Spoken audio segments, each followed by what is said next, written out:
Est-ce qu'on peut tripler les applaudissements pour le roi des rois? Come on, church, plus fort que ça.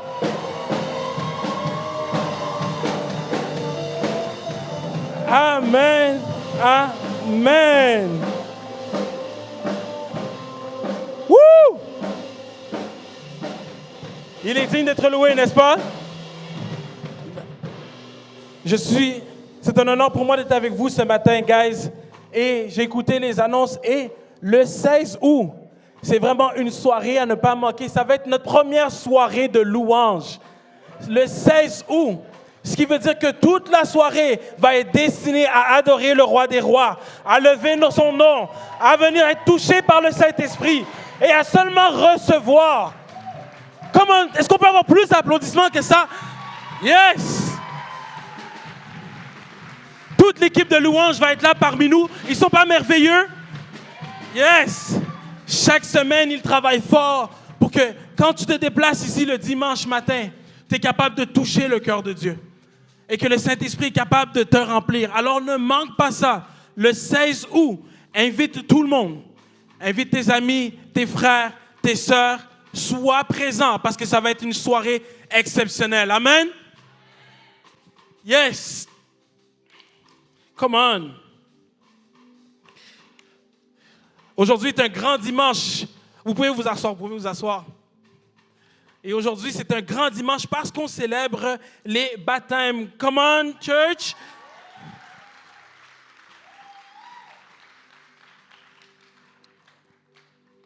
Et je vous promets, je vais m'assurer d'accélérer mon message pour que pas prendre tout le temps sur le baptême. Amen. Écoutez, c'est un honneur pour moi de pouvoir partager le message aujourd'hui avec vous.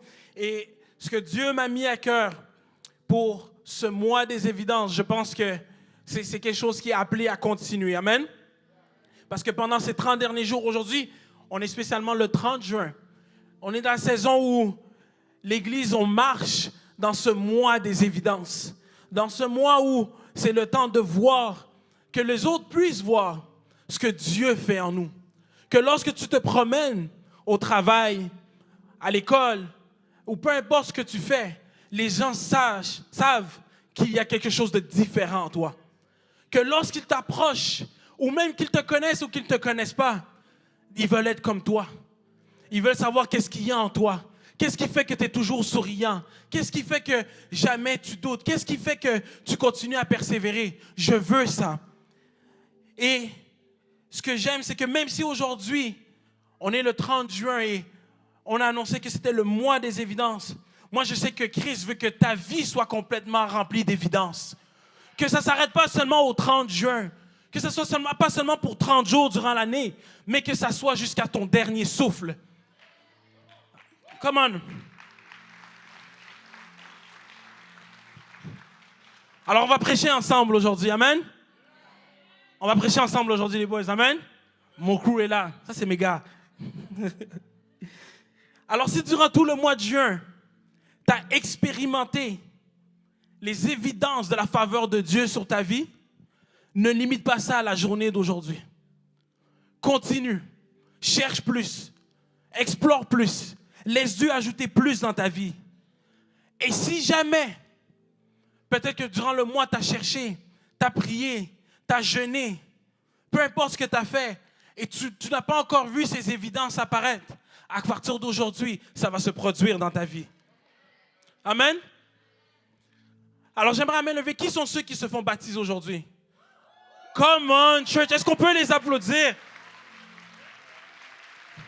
Yes, yes, yes. Toutes mes félicitations. Et vous savez, j'aime beaucoup nos services de baptême à Essentiel. Une des raisons pourquoi j'aime beaucoup, c'est parce que je suis touché de voir toutes ces personnes qui prennent ces décisions de passer par les eaux du baptême.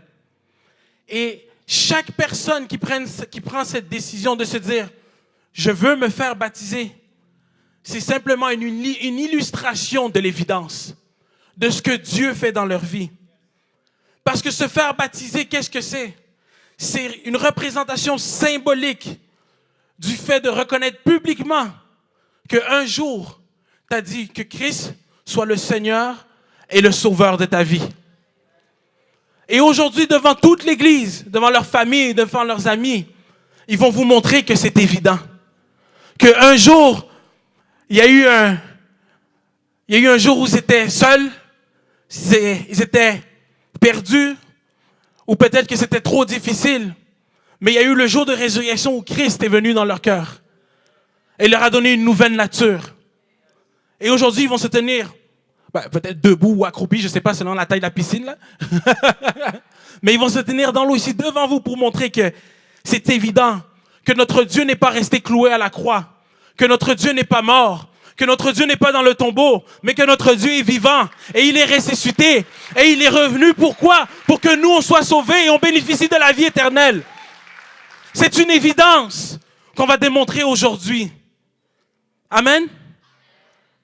Et j'adore ça parce que dans la parole, on voit souvent que le fait de se faire baptiser, les gens, lorsqu'ils faisaient l'appel au salut, lorsqu'ils venaient à accepter Christ dans leur cœur, ils le faisaient immédiatement. Tu priais, on te plongeait dans l'eau. Que tu saches nager ou pas. Tu priais, on te plonge dans l'eau. Et c'est ce que j'aime parce que la prière du salut et le baptême, c'est la meilleure combinaison gagnante. Ce n'est pas un et l'autre, c'est un avec l'autre. C'est une situation d'obéissance. De dire que Christ, parce que tu es mort à la croix pour moi et ressuscité, je le crois, je le reçois, mais aujourd'hui, je le démontre également. Et c'est à partir de ce moment-là que quand tu passes par les eaux du baptême, tu laisses ton ancienne vie derrière toi. Et aujourd'hui, tu marches dans une nouvelle direction avec Christ. Ta vie fait un complet 180 degrés. Tu vis de nouveau. Le ciel est ouvert pour toi. Et le plus important, tu es réconcilié avec le Père. Ça, c'est l'évidence. Ça, c'est l'évidence qui est sur ta vie. Et c'est pourquoi, pour vivre une vie remplie d'évidence, tout est une question de la direction que tu prends. Le moment où plusieurs pensent que c'est impossible, le moment où plusieurs vont penser que non, je dois douter, non, Christ ne peut pas le faire, non, Dieu ne peut pas m'aider là-dedans, le moment où plusieurs vont commencer à murmurer, le moment où plusieurs vont dire que leurs pensées négatives sont plus fortes que la parole, toi, c'est à ce moment-là que tu dois prendre un sens contraire. Et c'est pourquoi aujourd'hui, j'ai donné le titre au message « À contresens ». Dis à la personne « Yes ». Dis à la personne à ta gauche « À contresens ». Et dis celui à ta droite « À contresens ». Yes. Si je dis à gauche, vous le faites à droite, non, à contresens. Ah, gotcha. Amen. À contresens. Aujourd'hui, pour qu'un déploiement d'évidence puisse se faire dans ta vie, l'une des décisions que tu vas devoir prendre, c'est de savoir est-ce que tu veux vivre selon la masse ou est-ce que tu veux vivre à contresens. Ça, si je répète, la question à te poser aujourd'hui, c'est est-ce que tu veux vivre selon la masse ou est-ce que tu veux vivre à contresens? Amen. Maintenant, comment vivre à contresens? Quoi faire pour s'assurer que je ne suis pas dans ceux qui engagent la conversation où non, c'est impossible pour Dieu, non, ça ne va pas se faire, non, tu commences à murmurer, tu laisses tes pensées négatives prendre le dessus. Quoi faire pour s'assurer d'être dans une direction contraire de cette chose? La première chose, c'est ne baisse pas ta garde. Ne baisse pas ta garde. Dis à ton voisin, ne baisse pas ta garde. Amen. Parce que suivre la masse, qu'est-ce que c'est suivre la messe? C'est la masse, la messe. Notre Père qui est aux cieux, que comme suivre la masse, c'est embarquer dans toutes ces choses négatives qui ne sont pas nécessaires pour ta vie. C'est embarquer dans toutes ces conversations négatives qui sont toxiques pour ton âme et pour ton esprit. C'est embarquer dans des choses, tout ce qui n'a pas rapport avec la parole de Dieu, qui est contraire à l'identité que Dieu dit de toi. Dieu veut que tu puisses déployer au maximum tout ce que ta foi est capable de faire. Ça, c'est le désir de Dieu pour ta vie aujourd'hui. Tout ce que ta foi est capable d'accomplir. Christ nous l'a mentionné dans la parole que c'est important pour lui de partir et il nous laisse son esprit parce qu'on va être capable d'accomplir des choses plus grandes que même lui a fait. Et c'est sa volonté que tu puisses déployer ta foi au maximum et que lorsque tu te promènes, c'est évident que tu es un homme de Dieu. C'est évident que tu es une femme de Dieu. C'est évident qu'il y a une restauration dans ta vie. Le monde qui te connaît dans le passé vont dire, je ne sais plus t'es qui, mais je veux être la personne que tu es aujourd'hui. Parce qu'il y a une évidence. C'est pourquoi on est équipé de la parole de Dieu. C'est pour ça que Dieu nous laisse sa Bible. C'est pourquoi, parce que c'est ton guide. La parole est ton guide. Ce genre de combat pour marcher à contresens ne se fait pas avec les poings ou les pieds. Peu importe le nombre de temps que tu passes au gym, comment tu es fort, mais ça se passe avec la parole. Et chaque personnage dans cette parole sont des exemples pour toi sur lesquels tu peux t'inspirer. Et en plus de ça, il y a le Saint-Esprit qui collabore avec toi pour s'assurer de te conduire dans cette vie d'évidence, dans cette vie remplie de foi, dans cette vie d'abondance, dans cette vie de miracles. La Bible est pleine d'histoires remplies de personnes qui sont contentées du choix populaire, qui se sont contentées de suivre la masse, qui sont contentées de dire que lorsque c'était impossible, lorsque quelqu'un leur disait « tu ne peux pas arriver à ça, tu es un fou, c'est pas pour toi », ils l'ont accepté. Mais si tu la lis encore, elle est quand même remplie également de d'autres personnes qui, en revanche, ont vécu une foi incroyable. Ont vécu une foi tellement incroyable qu'aujourd'hui, ce que tu lis dans la parole, ce sont les évidences. Pourquoi est-ce que le prochain livre dans la Bible, ça ne serait pas toi? C'est évident que dans la Bible, oh, Dieu l'a guéri. Dieu l'a fait ci. C'était difficile, c'était compliqué. Mais le prochain livre, c'est ton nom. C'est évident. Ça laisse un héritage. Et c'est toi qui inspires les autres. Beaucoup de personnes sont là dans cette Bible. Parce que malgré les obstacles qui se trouvaient devant eux, malgré le défi qui était devant eux, au lieu de suivre la masse, ils sont restés fermes et solides sur la parole. Fermes et solides dans la foi. Fermes et solides dans la promesse de Dieu. Ils se sont laissés guider par lui. Et ont marché à contresens. Pendant que tous les autres se plaignaient. Tous les autres pensaient que c'était un fou ou une folle. Et pensaient que c'était impossible. Trop souvent, j'ai vu des personnes que ça leur arrive de manquer de foi. De suivre le choix populaire. De suivre qu'est-ce que la masse veut faire. D'être trop attentif à ceux qui disent c'est pas possible. Laisse faire, laisse tomber. T'es un fou. Au lieu de rester concentré et ancré sur la parole. Trop souvent, j'ai vu de monde être indifférent devant les situations qui sont devant eux. Parfois, on pense que être indifférent, ça nous rend fort ou on est comme ah non, ça me stresse pas. Mais c'est important d'être conscient de qu'est-ce qui se passe devant toi. De connaître la grandeur de ton problème. Parce que ça te permet de te rappeler que tu as un grand Dieu. Si ton problème est grand, tu ne veux même pas savoir la grandeur de ton Dieu. Le problème avec ça, c'est que ça devient un obstacle profond pour le changement que Dieu veut faire en vous ou en toi. Lorsque tu acceptes de rester dans ce moule, de dire que mais si les autres pensent que ce que Dieu me dit, c'est pas bon, alors je vais les suivre. Parce que Dieu veut faire un changement dans ta vie. Dieu veut apporter quelque chose de nouveau. Il veut ajouter plus. Mais lorsque tu suis la masse, lorsque tu es indifférent face aux situations qui se passent devant toi, t'empêches Dieu de pouvoir faire le changement dans ta vie. Et tu crées cette limite entre le miracle et toi. Maintenant, comment marcher à contresens? Et je vous ai dit, il y a beaucoup de personnages dans la Bible sur lesquels on peut s'inspirer. Et celui avec lequel je veux partager avec vous aujourd'hui est Daniel. Amen? Yes. Une gorgée. C'est maintenant que le photographe prend la photo. J'ai entendu le clic. Bro, ça aurait pu faire après, là. L'histoire de Daniel. Juste pour vous mettre un peu, contextualiser l'histoire, vous mettre dans le contexte, pour ceux qui connaissent et ceux qui ne connaissent pas. Daniel était un exilé des Juifs à Babylone.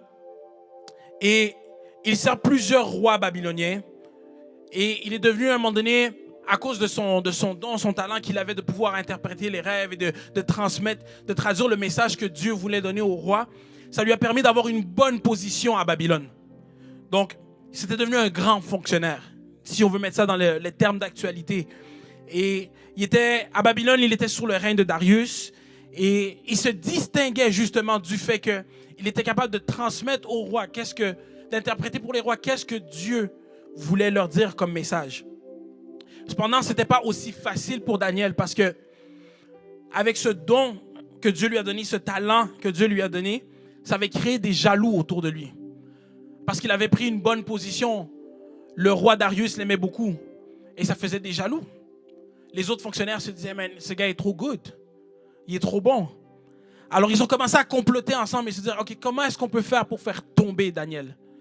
Qu'est-ce qu'on peut faire pour l'empêcher d'être aussi bon?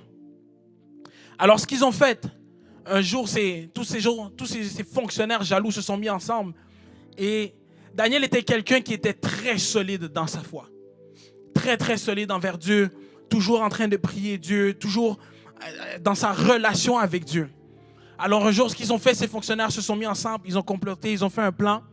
Et ils ont décidé de faire signer et de faire passer une loi qui faisait que dans les 30 jours, s'il venait que quelqu'un louer Dieu, prier Dieu ou passer du temps dans la parole au lieu de louer le roi et de prier le roi, allait se trouver dans une fosse au lion et allait mourir. Alors ça, c'est pour vous mettre dans le contexte. Alors j'aimerais qu'on tourne ensemble dans le livre de Daniel 6, verset 11. Parce que maintenant qu'on connaît l'histoire et le contexte, le verset nous dit ceci, que lorsque Daniel apprit qu'un tel acte avait été signé, il regagna sa maison. À l'étage supérieur, il ouvrit les fenêtres orientées vers Jérusalem. C'est là que 3 fois par jour, il se mettait à genoux pour prier et louer son Dieu. Il le fit comme d'habitude. La première révélation que j'ai eue en lisant ce verset, c'est que Daniel, c'est un voisin bruyant. Il ouvre sa fenêtre, il met la musique sur repeat et tu finis par connaître les paroles. Ya la habibi. Mais après ça, j'ai dit, Seigneur, ramène-moi dans la parole. C'est là que j'ai compris que malgré que les fonctionnaires se sont mis ensemble, malgré qu'ils ont comploté pour faire en sorte que Daniel ne puisse plus prier Dieu, louer Dieu, ça n'a rien changé à sa position. Il est resté ferme. Et lorsqu'on comprend dans le verset qu'il est venu monter dans sa maison, ouvrir la fenêtre au dernier étage, qui donnait la vue sur Jérusalem. Qu'est-ce que ça signifie qu'il ouvre la fenêtre? Ça veut dire qu'il voulait que toute la ville puisse entendre qu'il loue son Dieu. Que peu importe la loi que tu vas mettre, peu importe le règlement que tu vas mettre, peu importe que tu me menaces de mort, je ne vais pas cesser de louer mon Dieu et de prier mon Dieu. Ça, c'est la position de Daniel. Et qu'est-ce que ça dit aussi? C'est que lorsqu'il ouvre sa fenêtre, elle est orientée vers Jérusalem. Qu'est-ce que ça nous apprend ici? C'est que lorsque Daniel prie, loue le Dieu et il voit toute la ville, il laisse comprendre à tout le monde que seul Dieu est souverain sur Jérusalem. Qu'il peu importe le roi qui est en place, que ce soit Darius ou Mémémus, peu importe le roi que tu veux, Dieu est souverain sur Jérusalem. Et il n'y a rien, aucune loi ni personne qui va le faire empêcher de pouvoir le louer et de le prier. Amen. Plus loin, dans le verset 17 et 18. Alors maintenant que Darius savait que, pendant que les fonctionnaires savaient que Daniel continuait à prier, à louer Dieu, ils sont allés avertir le roi. Et dans le verset 17-18, ça dit, alors sur un ordre du roi, on amena Daniel et on le jeta dans la fosse aux lions. Qui a déjà été au zoo? J'adore que les lions soient en cage. Et le roi s'adressa à Daniel en ces termes. Ton Dieu que tu sers avec tant de persévérance, c'est lui qui te sauvera. Et on apporta une pierre qu'on plaça sur l'ouverture de la fosse. Le roi y appliqua son cachet personnel, de même que le cachet des autres fonctionnaires, afin que personne ne modifie la situation de Daniel. That's crazy. C'est pas fou, ça? Non seulement on te jette avec le lion, mais on met une pierre pour pas que tu sortes. Et on met un sceau pour dire que toutes les personnes qui vont passer devant ne peuvent pas changer sa situation. laisse-moi te dire quelque chose. C'est le plus grand mensonge que l'ennemi veut te donner. C'est le plus grand mensonge que l'ennemi veut te donner. Le plus grand mensonge. L'ennemi veut te faire croire que si tu tentes d'aller à contresens, si tu essayes d'aller différemment de ce que la masse fait, au lieu de murmurer, de croire de croire à l'impossible, que Dieu ne peut pas réaliser l'impossible, si tu fais le contraire, c'est un trap. Tu vas être pris. Tu t'en vas dans la mauvaise direction. C'est comme ça que Daniel s'est retrouvé. Que sa situation ne peut pas être modifiée. Satan veut te faire croire que ta situation ne peut pas être modifiée. Mais c'est un mensonge. Et qu'est-ce que ça dit plus loin dans le 21-23? Ça dit, tandis qu'il s'approchait de la fosse, le roi rappela Daniel d'une voix affligée et lui dit, Daniel, serviteur de Dieu vivant, est-ce que ton Dieu que tu sers avec persévérance a pu te sauver des lions? Le gars se demande même pas est-ce que tu es mort. Il veut savoir est-ce que Dieu t'a sauvé. Fréquent. Alors Daniel se mit à discuter avec lui, avec le roi, et dit, que le roi vive pour toujours. Oui, mon Dieu a envoyé son ange fermer la gueule des lions et ils ne m'ont fait aucun mal. En effet, je n'étais pas coupable envers lui et je n'avais jamais commis aucune faute non plus à ton égard, mon roi. Alors, peu importe la situation, peu importe qu'on a dit, si ce n'est pas modifiable, Dieu peut changer la situation pour toi. Et j'aimerais te montrer quelque chose. J'invite mes deux amis ici, Samuel et mon bro, Rude, mon frère jumeau. Non, c'est pas vrai, mais... Et je vais vous illustrer quelque chose ici. Parce que l'attitude de Daniel est celle qu'on doit avoir si on veut avoir une vie remplie d'évidence. Et ils sont costauds, hein? J'essaye. Rude et Samuel vont représenter ta propre confiance en toi. Et ils vont représenter également tous les autres qui te disent que lorsque tu crois à quelque chose de grand que Dieu a mis dans ton cœur, non, c'est fou. Non, c'est pas possible. Non, tu ne seras pas capable de le faire. Non, tu ne vas pas y arriver. Amen? Et voici ce qui se produit quand tu te mets dans la masse et que tu acceptes d'entendre ces paroles.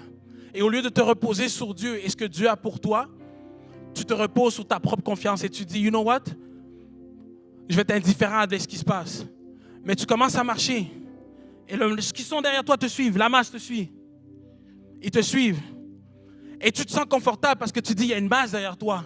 Il y a des colosses. Il y a des bodyguards. Tu penses que c'est correct. Tu continues d'avancer. Et tu avances. Et tu avances. Et tu avances. Et tu avances. Mais le jour vient où, lorsque tu commences à te mettre comme Daniel, et tu commences à te dire, oh non, vous pouvez rester dans moi, c'est chill. Je suis protégé. Lorsque tu commences à te mettre comme Daniel et tu te dis, il y a quelque chose qui cloche. C'est le temps pour moi d'aller de l'autre côté parce que le prix se retrouve sur la table là-bas.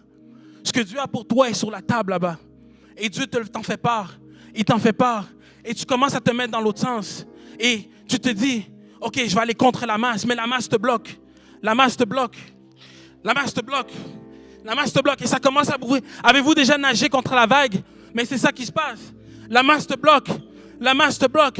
Mais là, quand tu commences à mettre plus de confiance en Dieu et tu continues à louer ton Dieu et que tu continues à dire que je vais prier mon Dieu et tu continues à traîner dans la parole, peu importe comment la masse peut te bloquer, Dieu va te débloquer et tu vas commencer à courir et à courir et à courir et à aller chercher ton prix. Et tu vas aller chercher ton prix. Et tu vas aller chercher ton prix. Parce que ce que Dieu veut pour toi, c'est pour toi. Et sur ton prix, c'est écrit. Moi et ma famille, nous servirons l'Éternel. Ta mère est sauvée. Ton père est sauvé. Ton frère est sauvé. Par tes meurtrissures, je suis guéri. Plus de cancer, plus de grippe, plus de tumeurs. Je veux que tu prospères à tous égards. CEO, promotion, double salaire, triple salaire, quadruple salaire. Reste avec moi, reste avec moi, reste avec moi, reste avec moi. Et c'est là que Dieu te fait prendre possession de ton prix. Parce que tu as refusé de suivre la masse. Et non seulement tu as refusé de suivre la masse, les autres sont encore là. C'est impossible. Comment ça se fait? Pourquoi c'est arrivé? Mais Dieu te met en position où? Mon Dieu est fidèle, what's up? Mon Dieu est fidèle, what's up? Mon Dieu est fidèle, what's up? Tu te tiens debout devant les autres avec le prix et la promesse. Et c'est évident devant leurs yeux parce qu'ils le voient. Mais vous savez, c'est quoi qui est encore plus beau? Regardez ce que ça dit. Je vous retiens une minute encore. Dans Daniel 6, 29, ça dit, par la suite, Daniel prospéra sous le règne de Darius, puis sous le règne de Cyrus, roi de Perse. Qu'est-ce que ça veut dire? C'est que Daniel a repris une position encore plus haute qu'il avait auparavant. Parce qu'il a tenu fort. Mais non seulement Dieu veut s'assurer que dans ta vie, ton trophée soit pas seulement qu'est-ce qui est écrit dans la plaque, mais continue à remplir ta coupe. Parce que qu'est-ce qu'il veut faire avec les autres? Attendez un instant. Parce que qu'est-ce qu'il veut faire avec les autres qui continuent à dire t'es un fou, c'est impossible. Chaque fois que tu veux passer au prochain niveau, il prend ta coupe et il déverse sur eux. Et il déverse sur eux. Et comme Daniel, tu continues à être une influence pour les autres. Tu continues à être celui que les autres veulent suivre. Parce que c'est ce qu'il a fait avec Daniel. Il a continué à interpréter les messages pour les autres rois qui sont venus. Amen. Est-ce qu'on peut les applaudir? Thank you guys.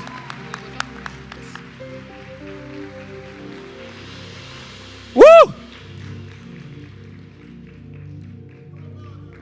Yes.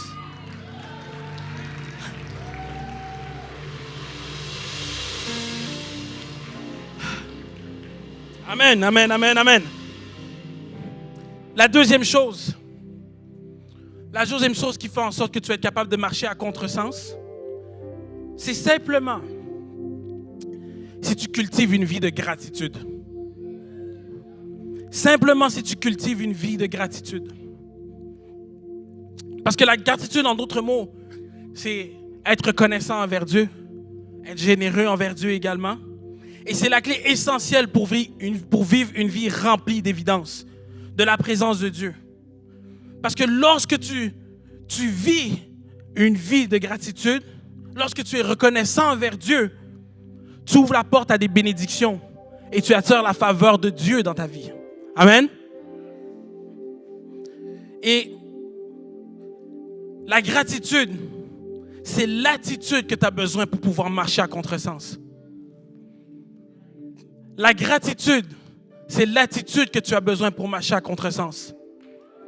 Ta foi va te soutenir. Dieu est avec toi. Mais ça prend que toi aussi tu changes d'attitude.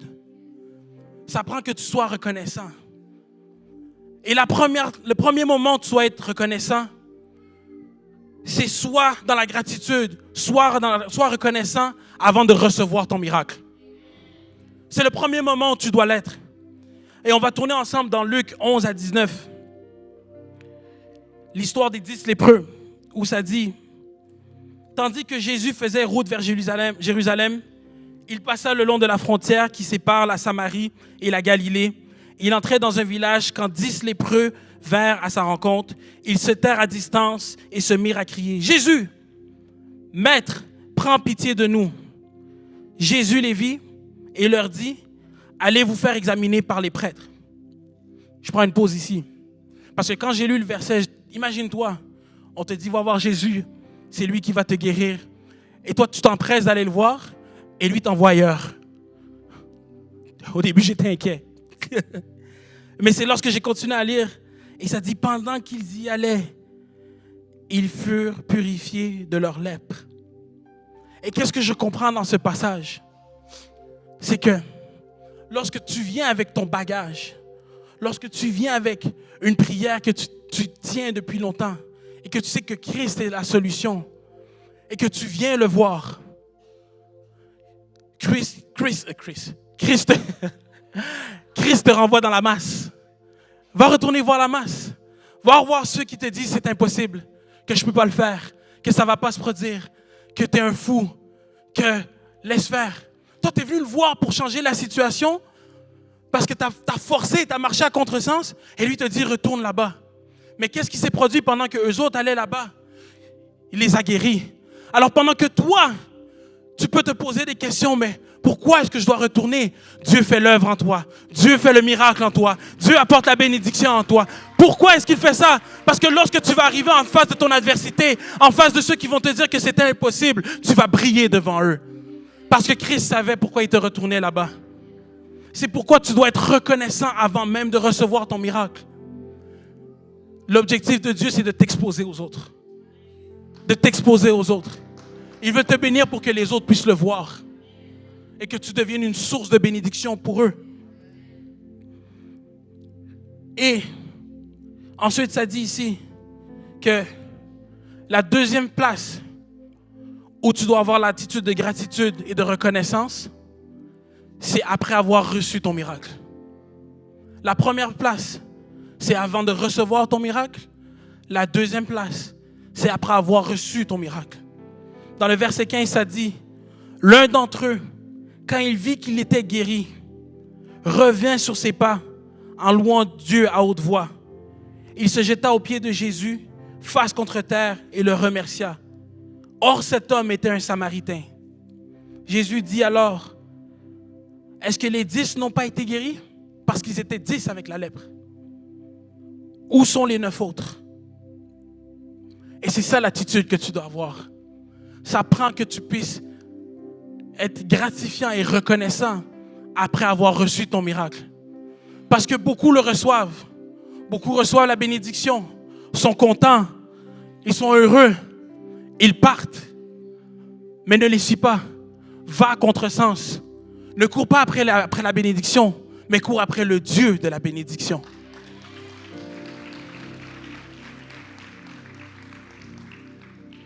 Cette attitude va te permettre de pouvoir vivre une vie évidente, avec évidence. Amen. Et ça continue dans le verset, ça dit, il s'est retrouvé personne pour revenir remercier Dieu, sinon cet étranger. Puis Jésus lui dit, relève-toi et va, ta foi t'a sauvé. Vous savez c'est quoi le plaisir de pouvoir revenir vers Dieu avec l'attitude de gratitude et de reconnaissance une fois que tu as reçu ton miracle? Il te bénit encore. Comme ce lépreux. Il a été guéri, il est revenu, il a été sauvé. Dieu ne veut pas que tu sois béni une seule fois. C'est le double pour toi. Si tu veux le triple, c'est le triple pour toi. Si tu veux le 4 fois, c'est le quadruple pour toi. Peu importe ce que tu veux, Dieu va te le donner. Mais assure-toi de toujours revenir vers lui. Amen.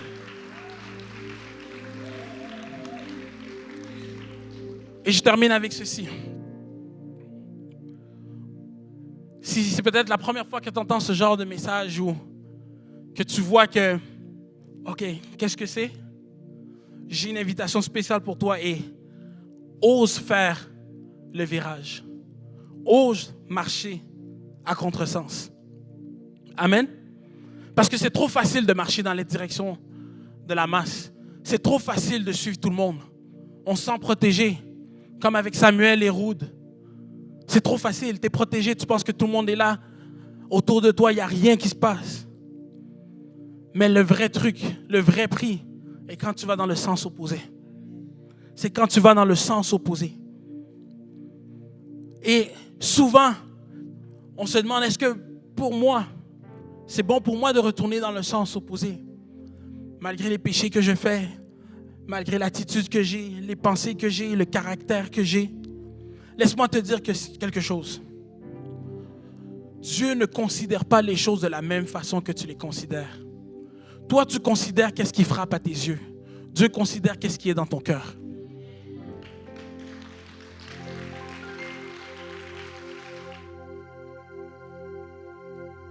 pourquoi dans Proverbes 3, 5 à 6, il nous dit « Confie-toi en l'Éternel de tout ton cœur et ne t'appuie pas sur ta propre intelligence. Reconnais-le dans toutes tes voies et il aplanira tes sentiers. » Aujourd'hui, je vais te donner l'opportunité de pouvoir changer de direction, de pouvoir faire un 180. Au lieu de continuer, où est-ce que tu t'en vas, de te dire que, you know what, Dieu m'appelle et Dieu veut me permettre d'aller dans l'autre chemin. Amen. Parce que Dieu veut absolument t'exposer au monde. Dieu veut